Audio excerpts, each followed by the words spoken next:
Good morning. It is the 1st of April and quietly and subtly a corner has been turned into the new month. What on earth that corner will bring is literally anybody's guess at the moment. The cat, it appears, has not moved house today yet. He popped in a bit earlier, had something to eat, departed. It was one of these feed me and then I'll go moments rather than feed me and then I'll pay attention to you. But that's fine, because we've got cat food we sort of need to get rid of. And that's one more sachet down, done and out of the way.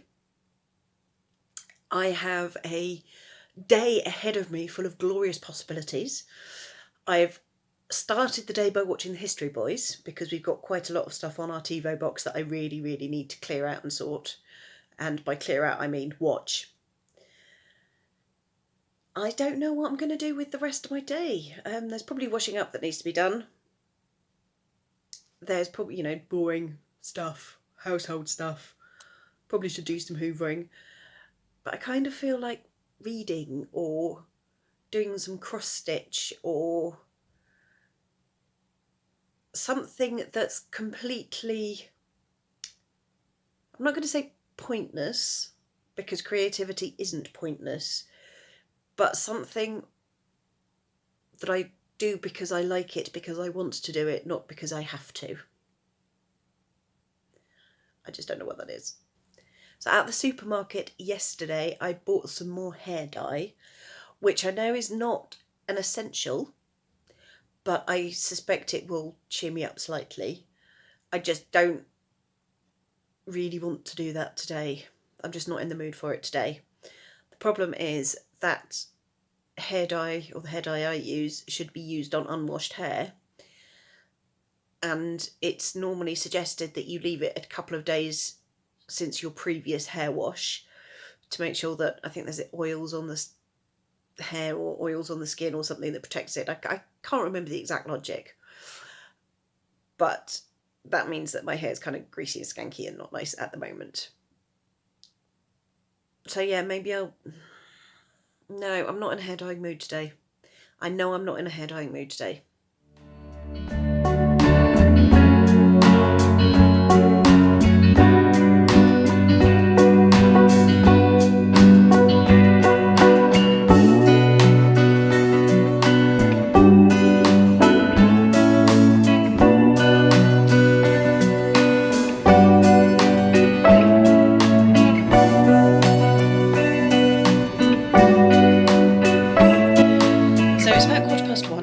Have turned into a curtain twitcher of the worst kind. I have been watching the cat's owners emptying their house through the back doors and down the side entrance in the garden. I tried to do some editing earlier, but James had done something to the speakers, so I couldn't actually hear what I was editing. He says he hasn't done anything, and actually I just need to press a different set of buttons, so we'll try that later. But at the moment, I just want to be outside and moving because it's kind of sunny. Well, it was kind of sunny. So I might go for a bike ride and do my government mandated daily exercise. You can tell I'm serious because I'm wearing the trousers that aren't going to get caught in the cycle chains. To be honest, I'm surprised they still fit. Also, last time when I went out, yesterday, day before, I've lost count now, I forgot this. My gel saddle kind of ties onto the bicycle saddle. Obviously, it's a saddle. But yeah, filled with gel, ties on, gets tightened on with a drawstring thing. And like a couple of days ago, there are still some idiots on the road, most of whom are, as far as I could tell, are men. And at least one van driver who needs to learn the Dutch reach. I don't know how long I was out for. It doesn't feel like long enough, but it has got my breathing rate up and I can feel some muscles at the top of my legs. So it's obviously done me good in some way, shape, size or form.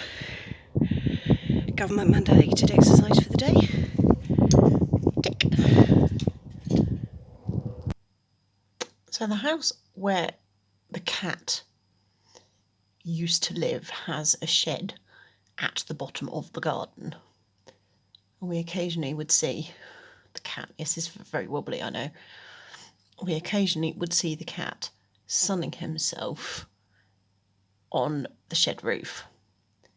Now, if you look at the bottom right-hand corner, there's a white cat who appears to be sunning himself on the shed roof. Brazen little... One thing we do have to do at some point is to decatify the house. We have bowls here that James bought before the owner asked us not to feed him. But the bowls are they're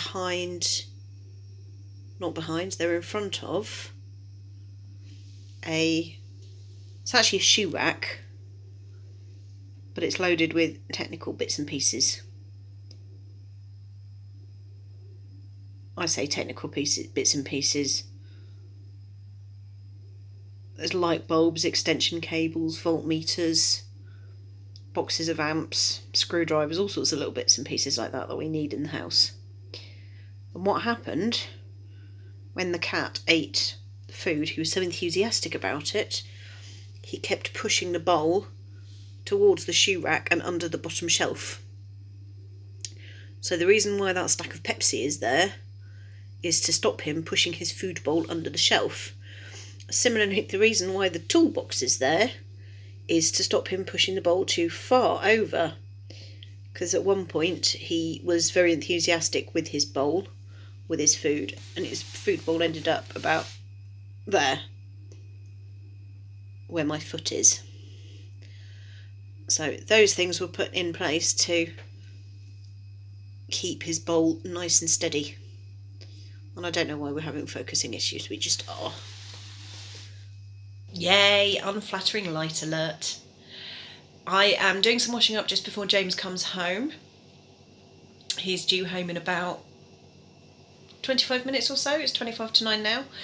For supper this evening we're having spaghetti bolognese because there was a frozen bolognese sauce in the freezer because it was frozen, which has been defrosting all day, so that'll be nice and simple just to shove in a saucepan and heat up. And because it is April the 1st, we've had the luxury of freshly picking the spaghetti from the spaghetti trees in our garden. I've also been doing some more editing and playing around with videos this afternoon because the volume on the computer was working after all, like my husband said. And I've found a really weird glitch in the Matrix, but it's the program I use for software. The program I use for editing is OpenShot, and I'm trying to remember what I'm going to say. The program I use for editing is OpenShot, and I have a template for the lockdown diaries. One part of the template is the titles that says the lockdown diaries and then the date. So the template itself is read only, and then each time I open it up and do save as, so that each individual project is the same as all the other projects in the series, but the original template can't be overwritten. And for some reason, when you change the date title in any of the projects, that automatically changes all of the other ones in the series. So the one for today will say 1st of April, but if I change the 1st of April project to 1st of April, then 24th of March, 25th of March, 26th of March, 27th of March, etc. will all turn to the 1st of April, and I don't understand why. And I hadn't realised this had happened until I had uploaded them. I don't know how I realised it today. I don't know quite what triggered that off, but I realised it today and went and checked. The 24th and the 25th were fine. The 26th said the 25th, the 27th said the 26th, the 28th said the 27th, etc. So I've had to redo all of those. And then, because I thought, well, if they're all wrong, I may as well delete them from YouTube, And I went to delete them all from YouTube to find that I've uploaded them to the wrong channel. So nobody's seen them anyway. Which is, yeah, it's a snafu, but it kind of a serendipitous snafu, by saying that quickly. So I am going to get on with the washing up and look forward to seeing my husband when he gets home.